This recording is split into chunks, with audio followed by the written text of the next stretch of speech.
we are going to understand how to connect our PostgreSQL to our Spring Boot.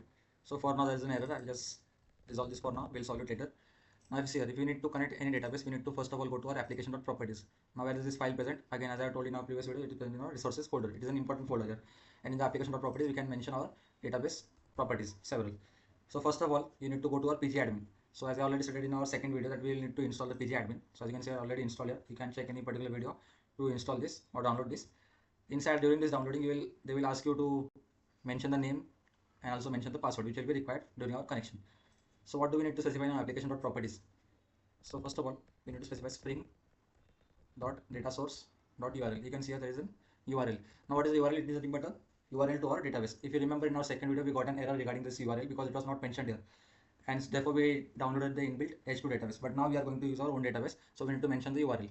So for this, always start with JDBC : then we need to mention the URL. So first of all, we need to mention the database which you are going to use. So it is a PostgreSQL. So PostgreSQL, again a colon, and then now this database is present in my computer, like in my laptop. So this is localhost. So mention localhost, and the default port for PostgreSQL is 5432, and then slash, and then we can mention the database name, whatever we want. Okay, so I can just mention it as Shopify. So just mention it as Shopify. After that, we need to mention two more things here. So just press spring.datasource.username. You can see here. So here we need to mention the name of our database. So it is, for me, it is Postgres. By default, it is Postgres only if you do not change it. And then the password, during your setup, you will mention a password there. So you just need to use that. So spring.datasource.password, and then I enter my password here. So for me, it is my name. Okay, so these three are important. After that, we can have two more things. Spring.jpa or showSQL true. What will this do is, see, whenever we are connecting to our database, it will just run some SQL queries, right? And we need to display those SQL queries in our compiler section here. That is in our log section, sorry. So for that, we can use this particular line.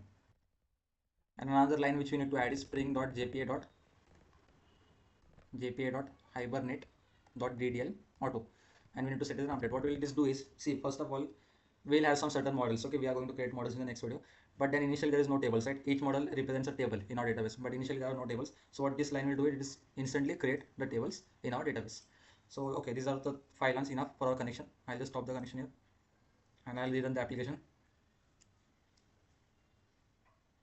Okay, so application has started to run. You can see here, and we have got an error.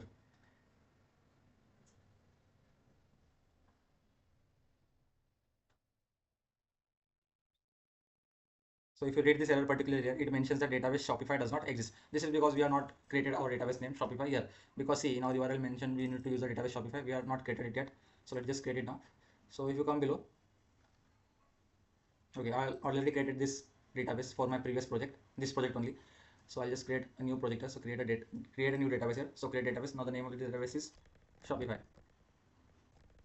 If you see here, the owner name is nothing but the username in our here, and no need to fill these things. We can just go and save this. Okay, so our Shopify database has been successfully created. Now if you see here, there are different things here like foreign extensions, event triggers, etc. No need to worry about this. When we are going to create models, we will see something named as tables. If you come here, there are different tables which will be created. For now, there is nothing, no model present in our Spring Boot, so there are no tables seen here. But yeah, we can just rerun this application and let's hope for no error now.